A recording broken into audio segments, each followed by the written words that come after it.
Hey everyone, and welcome to The Explainer. Today, we're diving straight into a truly fascinating set of source materials that map out an operational blueprint for something called a human-centric technocracy. Now, I want you to imagine a society operating completely without politicians and literally without money. Sounds wild, right? Instead, it's this highly complex system run by technical experts, but, and this is a big but, fundamentally checked and balanced by the citizens themselves. It is a radical reimagining of how we organize ourselves, how we produce what we need, and how we measure success, relying entirely on physical, tangible resources rather than financial markets. We're going to break down exactly how this proposed system works, following the blueprint's very own structure. Okay, let's dive into this. We're taking a micro to macro to micro architectural tour today. First up, who holds the power? Second, the engine of production. Third, redrawing the global map. Fourth, global resource management. And finally, we'll wrap up with local life and initiatives. Section 1. Who holds the power? The dual authority system. So, any societal blueprint really has to start by answering the most basic, fundamental question of governance. Who is actually in charge? If there are no politicians around, how do decisions get made? The source material openly acknowledges a major structural friction right out of the gate. I mean, how do you actually balance the cold, calculated efficiency of technical experts with the absolute, non-negotiable necessity of public consent? Well, the blueprint resolves this friction by strictly separating power into two entirely distinct categories. On one side, you've got functional authority. This belongs to the technocrats. We're talking the engineers, scientists, and data analysts.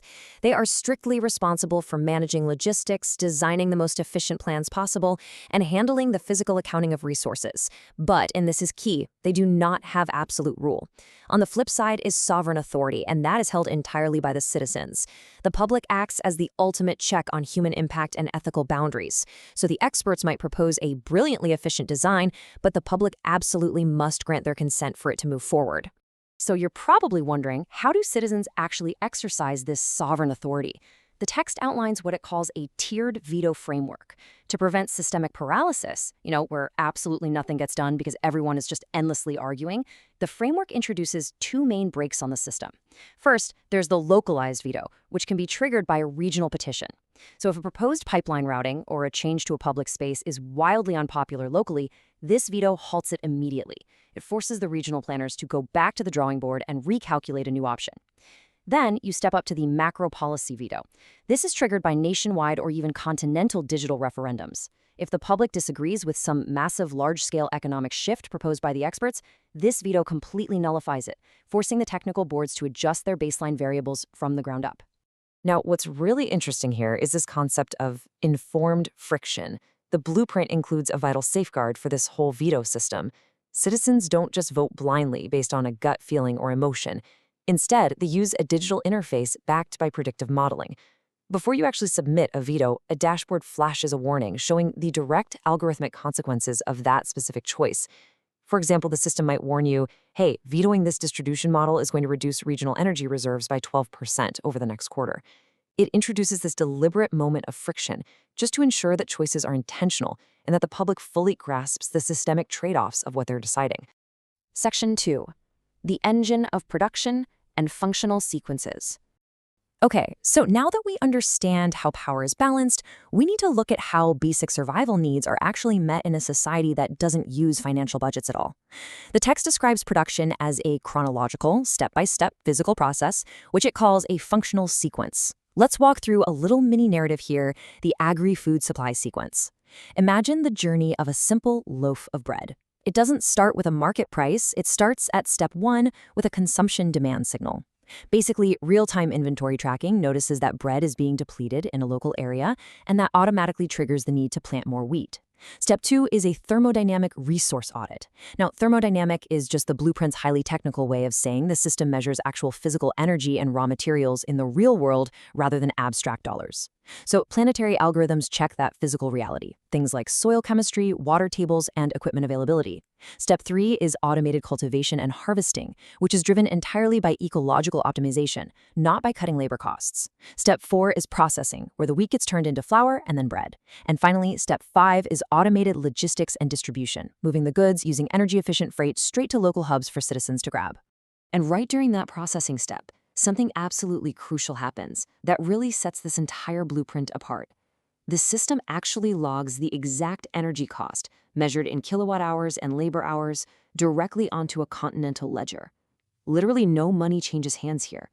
Production is just treated as this continuous, automated machine driven entirely by hard physical resources and real-time human demand, completely independent of politics or market prices.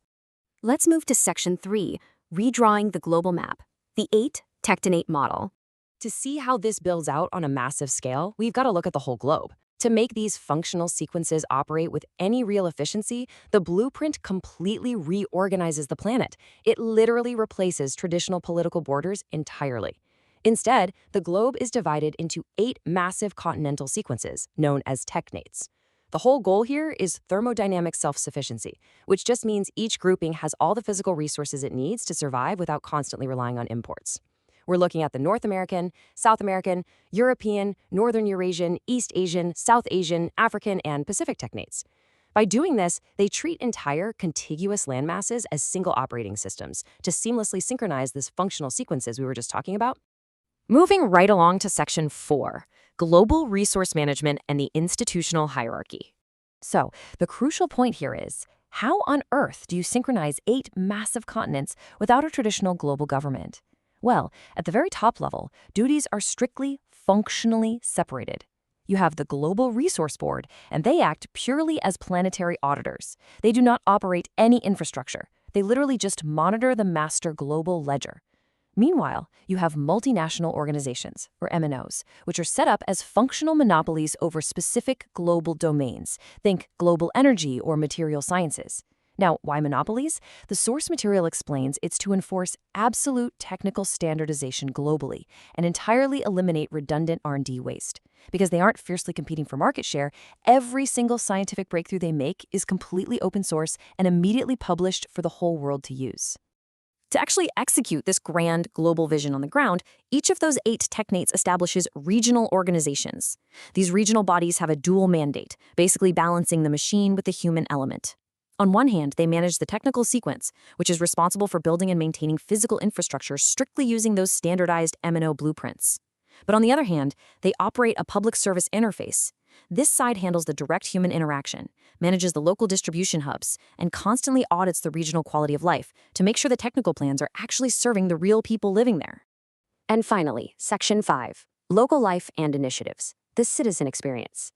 Okay, so how do these incredibly dense, massive systemic concepts actually affect the everyday citizen experience? To ground all this heavy theory, let's just ask a really relatable question.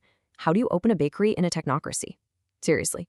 Because even in a highly calculated post-money society, people are for sure still going to want fresh croissants, right?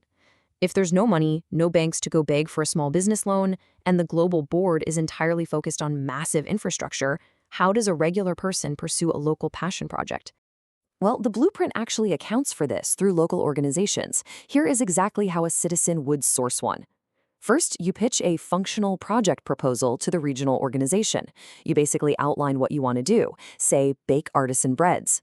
Next, the system does not check your credit score, it checks the local physical ledger.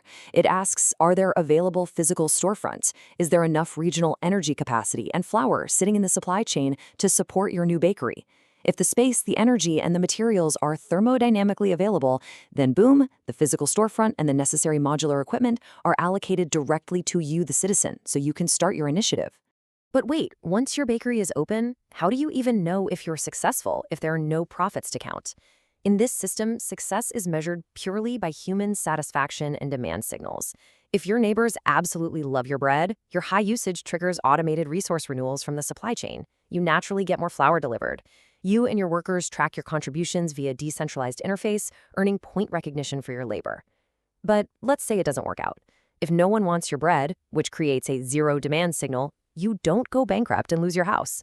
The system just gracefully packs up the modular equipment and returns the physical space to the public pool for someone else to try their hand at an idea. And this brilliantly illustrates the core philosophical shift of this entire source text. It leaves us with a truly profound question. What would our world actually look like if success was measured purely by human satisfaction instead of profit? It's a highly complex, incredibly structured, and frankly provocative blueprint that asks us to totally rethink the fundamental mechanics of human civilization. We really hope this explainer helped you visualize these heavy concepts a bit more clearly. Thanks so much for watching, and as always, keep asking the big questions.